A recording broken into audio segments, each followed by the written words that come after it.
Биз тобунун жетекчиси Бактияр Токторов сахнада жүргөнүнө 30 жылдан ашкан айтымында телевидение жана радио үчүн фонограмма жаздырган эле болбосо, концерттеринде жалаң жандуу ырдайт. Ал аппаратураны шылтоо кылып, үнүн жаздырып ырдап жаткандарга каршылыгын билдирди. Анткени фонограмма менен ырдоо элди алдоо деп эсептейт. Негизи жандуу үн менен ырдаганда көрүүчү, угуучу менен руханий байланыш түзүлөрүн айтат. Бай ырдаганда жандуу ырдагансаң элдей салат, өзүңдей саласың. Ар бир концертте, ар бир эмеде баягы элге карап адам ырахат аласың, ошого карата өзүңдүн жандуу үнүң ырахат алат да, ырдагың келет. Эми баягы фонограмма боюнча болсо, бул фонограмма мурда жаздырып алып, мисалы телеге, телевизиондуу вариантка, радиолорго берсе болот. Ата ырдаганда жандуу ырдаса жакшы болот. Көбүнесе биздин ырчыларыбыз, мындай биздин Кыргызстандын атмосферасы дейми, аппаратурасы туура келбейт, биздин мындай тигиндей мындай деп эме кылышат, бирок бизде айтам го ошол комуз менен деле ырдасаң болот, гитара менен ырдасаң болот, акапелла мындай инструменти жок деле ырдасаң болот. Азыр мен сүйлөп атпаймынбы? Ошол деле приятный да туурабы? Сүйлөшкөндө. Ошондуктан бул жакшы буйрук чыгыптыр. Кудай буйруса иштесин. 30 декабрда Маданият, маалымат, спорт жана жаштар саясаты министри Алтынбек Максутов фонограмма менен ырдоого тыюу салган буйрук чыгарды. Ага ылайык 1-январдан тарта театр, филармониялар, концерттик залдар, кино залдар, клуб, музей, китепканалар сыяктуу министрликке караштуу бардык мамлекеттик маданият жана билим берүү мекемелеринде өтө турган концерттик программаларда, маданий иш-чараларда өздүк же ижаралык көрүнүштөргө карабастан вокалдык аткаруучулук өнөр жандуу үн менен аткарылышы керек. Стадиондо болобу, көчөдө болобу, аппаратурасы жана микрофону бар болсо, мындайча айтканда, жандуу аткарыш керек.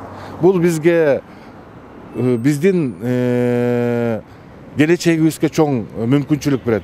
Биз азыр дүйнөлүк ошондой конкурстарга катышканда, эл аралык конкурстарга катышканда, фонограмма ырдап жүрүп жандуу ырдай албай калышыбыз мүмкүн. Өзүбүздүн үнүбүздүн жоголуп баратканда билбей калышыбыз мүмкүн. Ал эми жаңы үндөрдү, жаңы ысымдарды чыгарыш үчүн биз сөзсүз жандуу аткарышыбыз керек.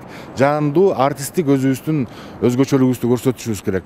Анткени биз фонограмма көнүп алсак, биз могул 30 жылдын ичинде биз көптөгөн чыган ырчыларыбызды жоготтук деп эсептейм. Бул буйрук чыккандан кийин айрым ырчылар министрдин өзүнө чыгып фонограммага да уруксат берүүнү суранышкан, бирок талап баарына бирдей болушу керек дейт министр. Эгер кайсы бир иш-чарада ага жол берилсе, жетекчилигинде чара көрүлөрүн билдирди. Анткени фонограмма менен ырдаган учурлар катталса, жоопкерчилик ошол мекеменин жетекчилигине жүктөлөт. Буйруктун аткарылышын министр өзү көзөмөлгө алат. Эгемендүүлүккө чыккандан баштап негедир ошол Кыргызстанда ошол фонограмма менен аткаруу биринчи планга чыгып, биздин мындайча айтканда чыгармачылыгыбызга чоң бөгөт койду десек болот.